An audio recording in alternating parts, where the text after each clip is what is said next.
Hi, I am Brent Feldman, and we are back with another episode of Mix and Matchbox. I am today joined by Mickie Kennedy, and he is the founder of eReleases. How are you doing, Mickie? Good to see you. I'm doing well. Happy to be here. Yeah, awesome. Well, happy to have you here, and looking forward to jumping in the questions. You've actually got a service which is very, very compelling and a companion to some of the stuff that we do. So I'm looking forward to digging in. I'll start out with that I see you live in Baltimore County, and I'm sorry about the Ravens. I don't know if you care about football at all or not.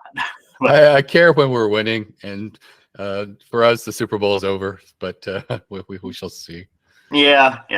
Sorry, it was a disappointing loss for myself and a friend too. Even though I'm in Missouri, for some reason I was just rooting for the Ravens. It was good. They had a good season. But anyway, move past that. So now that we have that out of the way, what's the journey like for you getting from your Information Inc. Job to eReleases? Right. So at Information Inc., I was an editor, and I moved from that to a job where I was in charge of many different things. It was a telecom startup, telegeography, and I think I was hired for sales as employee number 3, but I worked on PR and was sending out press releases, and I got really good at it. And that's sort of what opened up my eyes to the possibility of press releases and PR and all the things that you can do with it.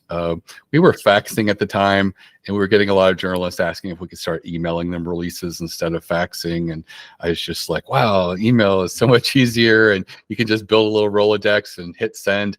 And so I spent about a year just reaching out to journalists, asking them if I could put them in my files and send them press releases on behalf of clients. And about 10,000 people said yes, and so I launched a little over 25 years ago with that database, and was just a matchmaker, taking press releases for clients and sending them to the journalists that were in those, covering those types of releases.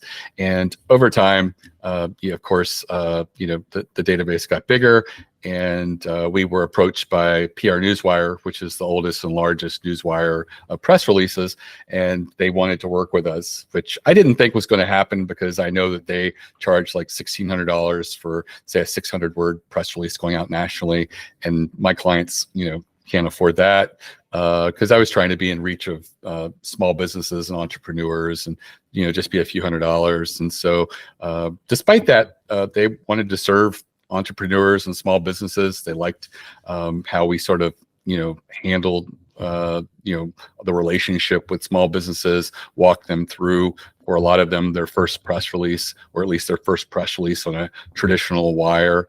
And they were able to make the economics work, so that all of the releases that go out through eReleases get a national distribution on PR Newswire, and it's $400 to $600 on average, as opposed to $1,600 plus working directly with the wire.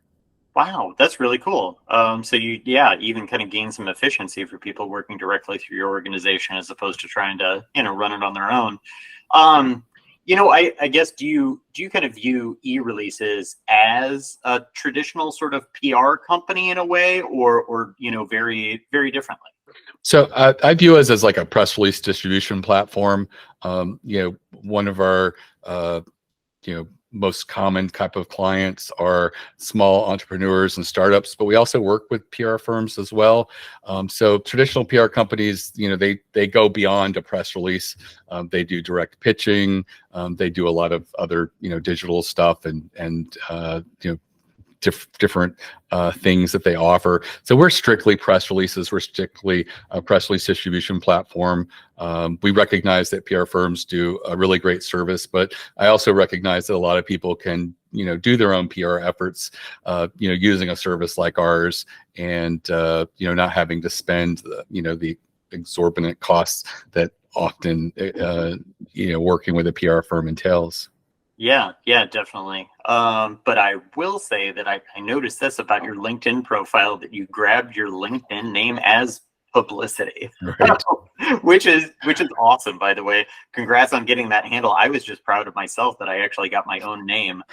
So I got Brent Feldman, and I think that's like, what happens when you're early in the game. But actually, I appreciate your approach there. So I know that this is maybe adjacent to the things that you're doing, with press releases, but how do you think like LinkedIn changed the game for sort of like, business news or releasing information to the public, as opposed to maybe, how it may have been in the past, and how do you kind of like, either leverage, treat, or think about LinkedIn?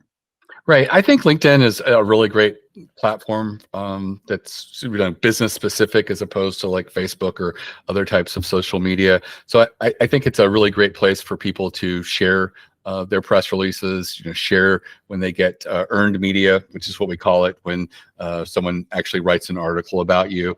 And so it's a really great platform for doing that with your existing network and potentially networking with others. So I do think it serves a really great effort as far as being able to sort of get in there and connect with people, see what they're about, follow certain companies, follow certain individuals, and there's a lot of fun stuff with groups that happens, and a lot of people now using newsletters on LinkedIn and things like that. So I think it's great. I think anything that's communications forward is a real plus for businesses. I think that communicating is so important, and it really is really one of the ways in which you can sort of still reach out and communicate with people. I think it's changing a little bit with video, and I do think that we'll see a bit more video news components on LinkedIn and on PR and press releases as well. Yeah, definitely. It's very interesting, as people can probably share their press release, or whatever they create directly on, the platform in and of itself. It's still the real, like, kind of coup for a business, I guess, would be to have it shared from a news outlet that press release occurs on, and then share it onto LinkedIn. Is that obviously is much, higher level of visibility. But I appreciate that you kind of appreciate what that platform's doing for people too. Sure. Cool. So I do feel, in general, like, you're doing a great, service for the small business community by, helping get visibility for news that may be left undiscovered. It is just, is creating the words on the page just the tip of the iceberg. Where does, like, the meat and potatoes in terms of, like, what you do as far as the work really happen? Is it kind of crafting the story in and of itself? Is it, is it actually getting it out there? Where's the bulk of the work? Right. So the bulk of the work at eReleases is the distribution. I do provide a lot of education and support for my customers to get them to do more meaningful types of press releases. Like the two most common press releases that we get are at eReleases are, first there's the new hire press release. You've got a new associate in HR, so you do a press release. Generally, I wouldn't spend money to send it on a wire. It's, outside of maybe your local newspaper, local business magazine, and maybe a trade publication that puts a little on the move section, unless it's a meaningful executive that you've hired, or, new president or CEO or an industry veteran that everyone in the industry is going to recognize. It's not a great use of money to send out those types of releases. The second most common release we get is a product launch release, where someone's launching a new product or a revamped product or service. And a lot of those are very formulaic in that, here's the product, here's a list of features, here's the link to it on our website where you could potentially buy it. And I think what a lot of people forget is that, a journalist is a story builder. They often work with a story arc, and with just a product announcement and features, it's very difficult for them to do that. Things that you could add to that type of press release that would make it more meaningful and give them more elements of a story arc would be a use case. A particular person who used the product or service, what was the obstacle they were facing, what did this solve, what were the numbers behind those results, and also a meaningful quote by them. That all of that could really flesh out an article and give a journalist sort of what they're looking for in that story arc mode. Yeah, very cool. And I mean, like, that makes so much sense. I mean, it's like it's actually, I mean, you're looking at it like a typical piece of written content, and maybe people, sort of like commonly think about a press release is just like, here's the commonplace thing that, this goes in a press release, just like you're saying that, oh, we hired this person. And I definitely couldn't agree more that, like, unless it's a really, really, meaningful person in the industry or somebody who's transferring from one company to another that is of note, it's hard to make that into like, okay, cool, that's great. But are there any types of content that you feel like people miss out on, talking about themselves? You just said use case, which I feel like is a good example, but, other types of things that you feel like can be really successful, but maybe people don't think about being in press releases. Yeah, I think that, if you have a press release, what's some numbers and data that are just out there and available that you could punch in there? Like if you have a product, like I provide press release distribution. If I had, a number that was out there, like, 78% of, B2B communication fails because it's not really speaking to your core customers, and press releases are a great way in which you can do that. Something along those lines, because it really gives you a good hook and anchor for a journalist to sort of say, oh, here's some numbers and data that positions this product or service. So anytime that you can put that data in there, it's really going to help. Journalists love numbers. For the same reason, I also have clients that come to me and just say, I've tried press releases, they've just never worked. And I'm like, well, I've got one press release. If you do it, it's never failed ever. And it seems like a big ask, but it's not. And that's to do a survey or study within your industry. And they're just like, oh, that sounds really complex. But, you can go in SurveyMonkey and create a 16 question survey, 4 questions per page, fairly straightforward. Spend a little time on the questions, ask stuff that's like really timely, like what's going on right now in your industry. Is there, economic change? Is there hiring change? We're, somewhat out of a pandemic by a year or two. Are you having difficulty hiring people who, to stay in the office, or are you having challenges from people wanting to work from home? Are you having difficulties, maintaining a culture in this hiring environment? What's your spending look like over the next 2 quarters? If you were at a conference, what are the things you would ask colleagues? Like, have you noticed that, everybody who was paying on time net 30 is now sort of turning it and trying to turn it into net 90? That could be an indication that, funds are drying up and things aren't looking good. So, just think about what you would want to ask other people in your industry.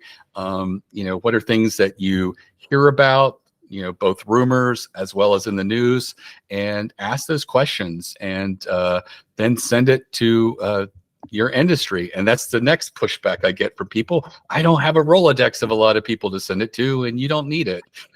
You can partner with a independent or small trade association in your industry. And if you approach them and say, hey, could you send this link to your members? And in exchange, I'll mention you in a press release I'll be issuing over the wire. A lot of the small and independent trade associations do not get any media attention. Most of it goes to the large trade associations. So if you have one that has like 700 or 1,800 members, or maybe a little bit larger, those are ripe for you to approach and do this kind of ask. And most of the times they will. I've had some that are creative and say, hey, could we co-brand the survey with both of our names? And I don't see a downside to that. Obviously they're angling for a little bit more attention, but you're in control of it as long as you maintain that control and can get it out there.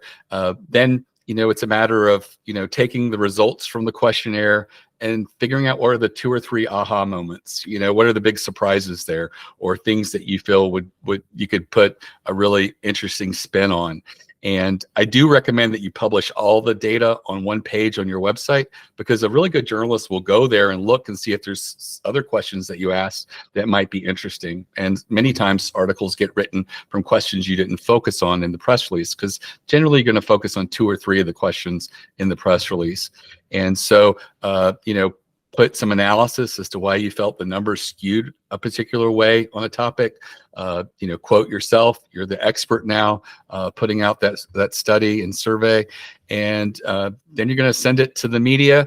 And often this results between 8 and 14 articles for most of my clients who follow that model. The least I've ever had is 4 articles, and these are unique, original articles that were written by journalists. It's not your press release copied and put somewhere else. We call that press release syndication, and it's not very meaningful.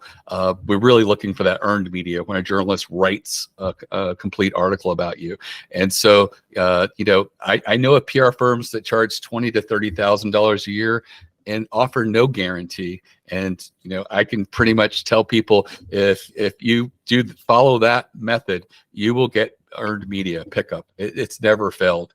And I think that it does require a little bit more work, but it's you can make it very systematic and very straightforward, and leverage others. Leveraging friends, colleagues for the questions part. Also then finding an independent or small trade association which to partner with to get access to their members. Yeah. Wow. Those are solid recommendations, like both of those. I mean, like that's incredibly important. And I mean, like I'll get to a question in just a second. It's really more or less about kind of like the partnership with SEO, but like any SEO would like thrive off of getting that kind of visibility and definitely in the data. And it's funny. Oh my gosh, I go back to clients all the time that and I encourage like numbers. If you can provide hard evidence, like we created like this amount of increase or we did this, like yeah. I couldn't agree more that numbers always work. Well, this is along the, kind of like, and you mentioned PR Newswire is like, obviously, I guess a place that is central to getting, news and information out there. But you also mentioned like the earned media thing. And I think that's super important to dig into. And actually just kind of wondering, how important are relationships to the business of news and newsworthy content? Is that something that, you're looking, you have relationships with either, kind of like, other journalists, other people in the industry, and and what does that mean to your business as a whole? Yeah, I think it's important to, have a good relationship, especially if you're a PR firm. We're in the press release distribution business, so we try to maintain good relationships with journalists. I also think that, fortunately, journalists are open to new people and people that they don't have a relationship with. Journalists like to be seen as curators. They very rarely get a pat on the shoulder saying, "Hey, that was a great article about Microsoft or Google." They have to cover those large companies, but they generally get most of their attention and accolades for profiling a small unknown company that someone wasn't aware existed maybe in your industry. I sometimes discover, these Indiegogos and Kickstarter campaigns where a journalist writes, "Hey, this is a really cool thing," and I'm like, "Ooh, I like that," and I'll go buy it. So those are the types of things that they often get accolades for, and for that reason, journalists are often willing to put the spotlight on a small or unknown business. And so there's a lot of people that feel that PR is really something that is only for large companies and people who are well funded. But journalists love to profile new discoveries and small businesses and mom and pops. So don't feel that you have don't own that imposter syndrome. Really get out there and sort of claim it, because journalists will certainly write about you, even if you're an unknown entity. And I think it works really well for startups and small businesses and new players. That's great. That's cool. Well, cool. Well, as I mentioned, I was going to jump into like some kind of SEO tangential things, and I guess getting content and backlinks is really a hallmark of like SEO strategy. And like, how would you say that your business serves SEO goals and initiatives? Like that's some of the base components, but are there anything else that you feel like is a part of press releases, earned media, really kind of go hand in hand with SEO? Right. So earned media, I think, is a game changer when it comes to SEO. Getting a link from a major publication or some trade publications in your industry can certainly go a long way towards improving your SEO. It's no secret. Google has a patent where they give you credit for an implied link when there isn't one. And this works very well when you get an article in the Wall Street Journal or the New York Times where there's no URL, there's no link back to you. But, my clients who had that happen will, swear that, hey, our SEO got a huge bump. We're seeing a lot more traffic since we got that story in the New York Times. And I'm like, yeah, Google's giving you that implied link from that major outlet. And so even when there's no URL there, you're getting the credit as if there is one, because Google can contextually tell that article about your company in the context of that article was about you. And it's almost like having a link directly to you. And so that's really exciting. Unfortunately, it's been going on over 20 years now, where a lot of people get really seduced by the syndication that happens, where the press release is replicated on a bunch of websites. So when you hit send with a press release company, it will be like on Yahoo News, and it'll be on a bunch of other websites, but it's just your press release replicated. There are usually no follow links. It's not supposed to give you any credit from an SEO benefit. Doesn't penalize you, but there's still people who swear by it, and there's still people who preach that really boosts your SEO. And I think if it does, it's temporary and it's not supposed to. And I feel like it's a big distraction. As a matter of fact, in the U.S., there's probably like 30 companies that have wire in their name that sell press release services. And there's only 3 wires in the United States of press releases: PR Newswire, Business Wire, and a small little company called Globe Newswire. And anybody that's outside of that with wire in their name, they're not reaching journalists. They're just doing the syndication game and getting you on, replicated on these websites.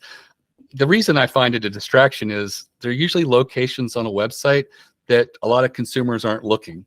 The page on Yahoo for these press releases, very few people are going to it.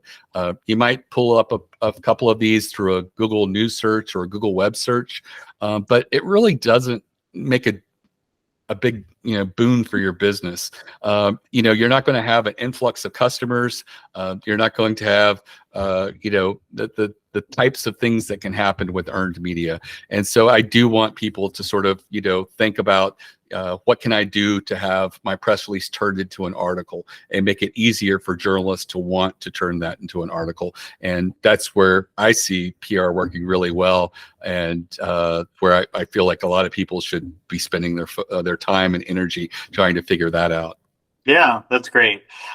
You almost want your customers to practice discretion in terms of kind of like understanding maybe newsworthy content, but Great. really leveraging you to help them find what that might be too. Sure. But I would totally agree. It's just like, the press release syndication, having a bunch of links out there, or, a bunch of articles that would theoretically be, I guess a good idea. But I think you've got a great point about the follow links, and just in general, having that be not necessarily of really desire for people to want to find within those sites. Yes, it's on the site, but are people going to read it? Are people going to look at it? Or does it just exist? So yeah, I think all solid things. Continuing on, kind of like the SEO jag, I guess if SEO and press releases kind of fit together like peas and carrots, what's another sort of like service or strategy pairing do you usually find that you get kind of I don't know, maybe like a partner agency or partner company that might leverage your service, outside of your realm. Right. So I think that there are a lot of people that come in and surprise me how they use eReleases. Some are marketing companies that will come in and have some creative things that they're doing, and I'm always paying attention how different people use eReleases, and what their goal is, and what they're attaining and getting. The survey one, for example, was a client we have that's been doing surveys for years, Clutch.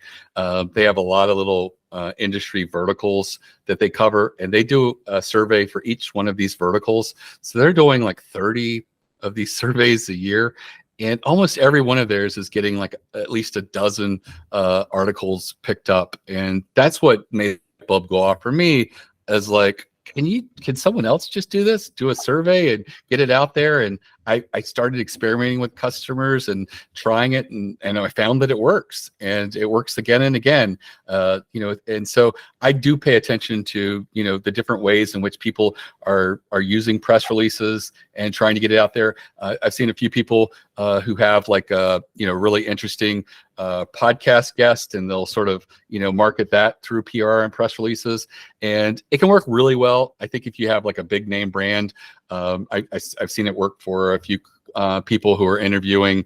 I think like Trump's former attorney during the Stormy Daniels thing, and it got a lot of media pickup. People Magazine, a lot of places. Of course, it's a big name and a big get, but it's always it's interesting, the ones that work. And the ones that don't work, and the ones that surprise you. And sometimes one of the exercises I like to do with people is what are the things that people don't talk about in your industry but probably should be talking about? And sometimes that one's a little difficult, but brainstorming with colleagues, going back to what you would talk about at a conference. Is there something that you talk about at the conference but you never see industry publications talking about it? Potentially that could be right for a discussion. I had that work with a local carpet company that approached me and said, we're doing a 1-year campaign.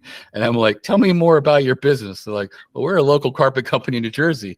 And I told them, I would save your money. I don't think PR is going to work for you. But they did it, and after 5 months of me taking their money and them doing a press release every single month, I said, we need to talk and really brainstorm what your next release is, because this is just going to spend your money and nothing's going to come of it. And the conversation exercise that I went through, one of the questions I asked is, who's your biggest enemy? I just expected it was like Dan across the street with his carpet company, but it was the big box home improvement stores, and they just were like vitriol about how bad Home Depot and Lowe's is for their industry. They said that they'll come into homes where you can see the seam. The carpets have never been stretched, and they need to be, and it's just like they were just installed.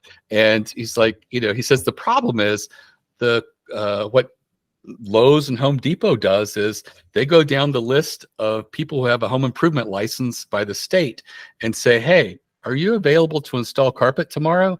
And if you're calling a home improvement guy who's never installed carpet and he has no work, he's installing carpet at 11 o'clock tomorrow, and he's going to be hitting YouTube tonight, hoping he can figure out how to do it. So, that's the type of things that people experience, he said, working with these people. And so we put together a press release, just, documenting this. And it was a David versus Goliath approach, because they're billion-dollar companies. And, we sent it out, and over a dozen floor trade publications immediately picked it up. And they were just clamoring for more. And as I pointed out, this doesn't really help you because your customers aren't reading floor trade publications. But they said, no, this is good. This is going to help us. And so we continued to work that angle with subsequent releases. And at the end of the year, they had over 30 articles. They had a local newspaper, which was good. They had the New Jersey Magazine, which was good. But all the others were floor trade publications. And so they put it together in a brag book. and they take it whenever they go to someone's home and gives them a quote, and they open the book and say, look, we may not come in the cheapest, but we've been picked up by Floor Trade Weekly. Here we are with this publication. Here we are in New Jersey Magazine. We've been here for 20 some years. We install good carpet. We often don't ever have to come back to restretch or fix a seam or anything like that. And, our installers have been doing this for decades. And so they started converting about 17% more of these at-home quotes just by using this brag book. And so, they taught me some marketing, because I just didn't see what the end result was of, getting these floor trade publications to write about them. But it really came across to homeowners that, hey,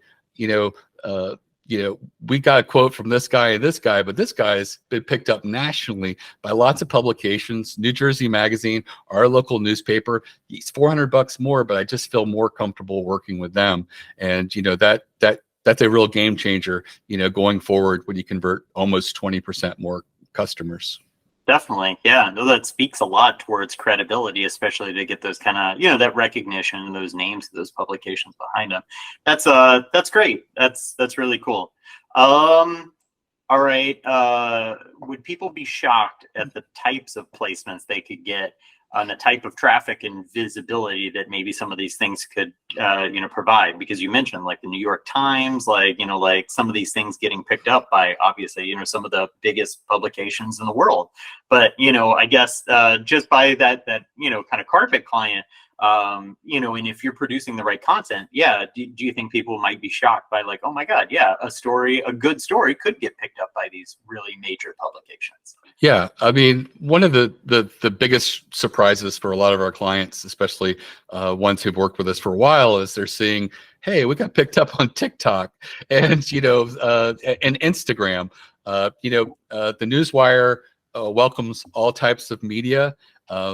They were very slow to the plate over a decade ago with bloggers, but now they've really embraced, that people will get their media from lots of different sources. So, for example, the fashion industry, a lot of Instagram influencers there, and so a lot of them will get accounts at The Wire, and they'll put in the types of fashion that they're interested in. You can sort of create exclusions for the type of fashion that you don't want to see, those types of releases, and the ones that you do.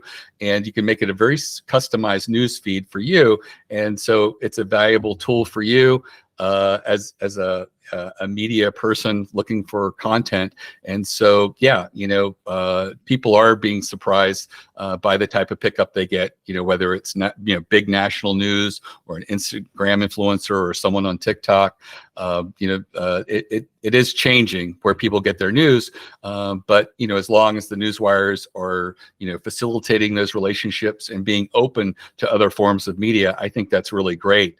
We did a release early in the pandemic for the Dining Bond initiative that was set up by a small PR firm who was looking to help restaurants that were closed during the pandemic. And it was just a simple sort of, matchmaker thing where you nominated your favorite local restaurant. If they could get in touch with them, you'd give money, it goes directly to them. And it's sort of backed by what they call a dining bond, gift certificate arrangement.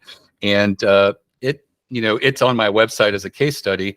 Over 150 articles were written as a result of it. We actually stopped counting because a lot of local newspapers picked it up, and we just quit counting because some were just so small and minor.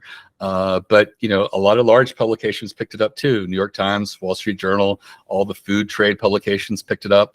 And just by hitting send with one press release, it generated over 150 articles, and over $10 million in revenue was helped that went back to local communities, restaurants, by just one $350 press release, So, that shows the real leverage opportunity that's out there. That's a very, wild example. It worked really well, I think, because, we were sent home for 2 weeks to flatten the curve, and we felt powerless, and there was a lot of negative news, and here was something that was positive and actionable.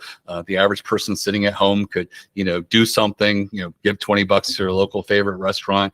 And I think that's why it sort of, spoke to what was going on at the moment and did so well. But those type of opportunities exist, for lots of businesses. And, it may not be 150 articles, but, if you have, you do a PR campaign of 6 to 8 releases and a couple of them, really go wide and large, you could get, a dozen articles or a couple of articles. Sometimes it only takes, a couple of articles in the right places to add, meaningful zeros to your revenue. I had one client who got picked up in a industry trade publication, and they were contacted to build a waste management facility in Australia. And he said, it looks like this is going to be a $30 to $45 million job from just this one article in a trade publication where, someone in Australia didn't know that this company existed and that they could come in and engineer and architect a whole waste management solution. And so, that's the real opportunities that are out there and exist through earned media and getting recognized in your industry. That is great. Yeah. Visibility can mean, sometimes, everything for some of these organizations. Actually, that feeds so well into the next question, which is, kind of like how does credibility mean more than visibility in any sense? Because, we talked about logos and where you get featured, and obviously, some of these things can really help obviously gain a lot of visibility. But yeah, what's your feeling on, kind of between those two? So credibility is extremely important. And it's one of the things that happens with earned media that doesn't happen with advertising. Earned media comes across as like third-party corroboration or social proof. It's almost like an implied endorsement when a journalist writes about you. I've had clients come to me and say, I'm seeing something here, it doesn't make sense. We see this article that we got picked up in, and they did link to us, and it looks like 300 people clicked through to our website and 160 of them bought. Is it possible to convert more than 50%? And the first thing I say is, well, probably more people saw that article than clicked through, so it wasn't a 50% conversion rate. But from the people that did click through, it did convert over 50%. And it's because when you read an article about someone, you often get this warm feeling. I talked about seeing Indiegogos and Kickstarters. When I read these articles and I think that's really cool, what they're doing is really great. I want to click and support them, and I click on it and I see, hey, it's affordable. I'm willing to just immediately, do business with them. I don't open another window and say, is there something similar that I could get on Amazon that someone else has that, doesn't quite do this? But I'm not in that mode of price shopping or anything. I want to support this effort. And it's the same thing that happens with a lot of people who read articles. It's this, authority and credibility. And, that's the most important aspect of earned media that you just can't replicate through advertising or any other means. One of the things that I often coach my clients to do is when you do get that earned media, share it on your social media, share it in your newsletters, share it with your customers and your leads, because, there's always customers that are like thinking maybe we should shop just to make sure we're using the best vendor this year. And they see that article, they get that same warm feeling, and they're like, not this year. I'm very comfortable we're with the right company. There's always leads that get to like 49% of the way to do business with you, and they just don't get over that 50% hump. And maybe getting that link in front of them, having them read that article, some of those people that weren't going to convert will now convert as a result. So, that's one of the really powerful things about earned media and credibility. And it certainly trumps, the visibility aspect where, even, if you're on your press release on a meaningful website, if it's a press release, it's written by you, it doesn't have the same, of authority and credibility of having an authored journalist, actually writing the article. Yeah, definitely. Great points. Because I happen to read an article about like reinforcing buying decisions, and they're turning to publications for that kind of that review, that extra feedback, really, making sure that, they're sound in their own logic and getting this like, sort of like extra feedback from, a publication of note, even if that's like, oh, should I, like buy this, food item? I read about it in Food Magazine. Oh yeah, definitely. If this person wrote about it or this publication publication wrote about it.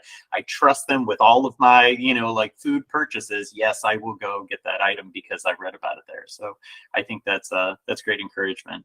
Well, last two are fun. I'll keep these easy. But what's the weirdest thing that you've written about that got coverage?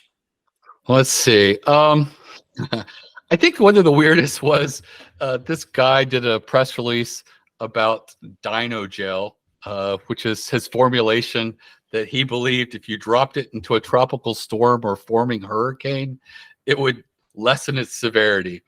And he got lots of meaningful phone calls and pickup and people writing about him.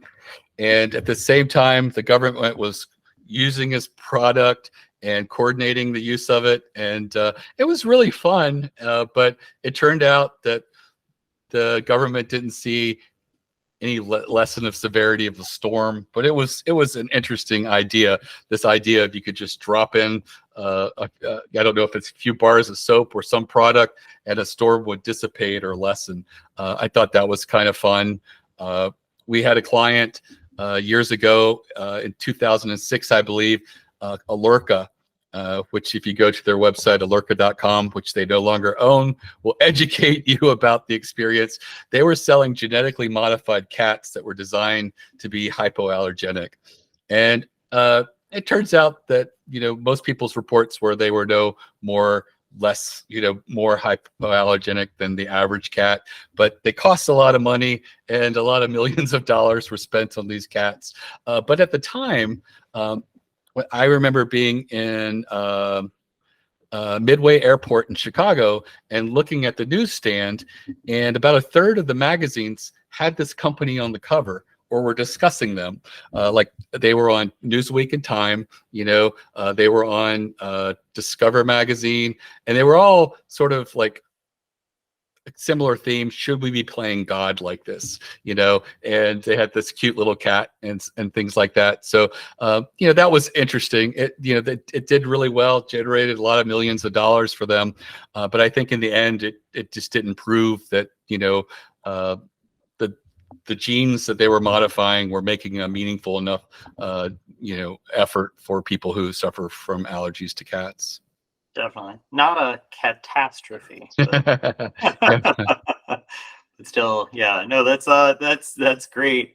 Well, and then the last thing I have for you is just like, I know that I read via your bio that you write poetry on a regular basis. And then so did your love of language start academically, or was it through poetry that, because I have to assume this all boils down to, the written word and, what goes into, what you read and write. So, yeah, did it start academically or through poetry?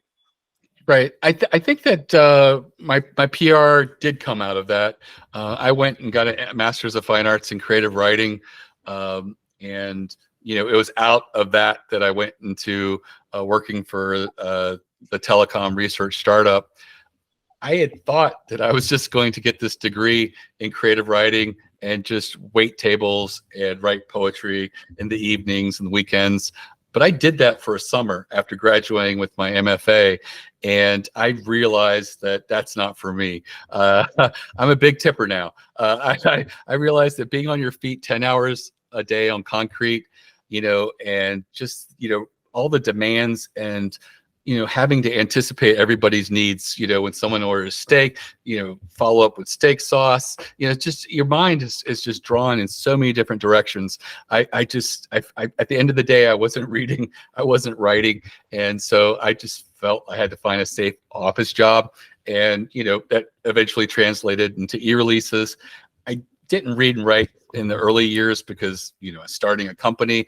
But, a few years back, I did start back into the creative thing. And I think that my creative, mind has really helped me because I approach a lot of, these press release things as, what are the different things that we can try and test and play with, or patterns I can notice that other people are succeeding with, so that, we're not doing the same average press release. We're educating clients to do, different types of releases that are more likely to stand out. Yeah, for sure. Well, you have dropped some really incredible nuggets on this podcast, and I can't wait to, sort of get it out there so that, yeah, definitely everybody else can kind of learn from some of these lessons and hopefully, use you guys as well. I guess, is there anything else that you want to put out there in general? Sure. So the website's eReleases.com. In the footer, you'll see we have a new customer special. All my social medias in the footer as well. I do have a free masterclass, which is a great place for anybody to start. It's less than an hour, and it really will help you go through an audit of the types of strategic press releases that you could be doing that are going to give you a more meaningful result. Like the survey study is one that I go into depth about, but there's lots of others that you can use. And if you build a campaign of 6 to 8 releases and you follow these types of releases, you're going to have really good results. And it's available at ereleases.com/plan, PLAN. And again, it's completely free. I'm just trying to educate people to do these more meaningful types of releases because I know they'll have better results and they'll, stick with PR longer and continue to work the types of releases that do work. And I think it's a great place for anybody who's open to PR to start. And you could build a campaign of 6 to 8 releases for well under $4,000. And whether it takes you a year or a year and a half or 2 years to get those 6 to 8 releases out, it really is something that I think a lot of people should try because I've had people who've had meaningful differences made at their company because of what PR has done for them. Yeah, absolutely. Well, that's fantastic. I'd encourage it too, because even some of your responses felt like a masterclass and just thinking differently about how people maybe treat press releases, and I feel like it's been great information. So yeah, Mickie, really thank you so much for being on the podcast. It was great chatting with you. Same. Well, this has been another episode of Mix and Matchbox. I am your host, Brent Feldman. We will be back soon with more content. Please like and subscribe. Thanks.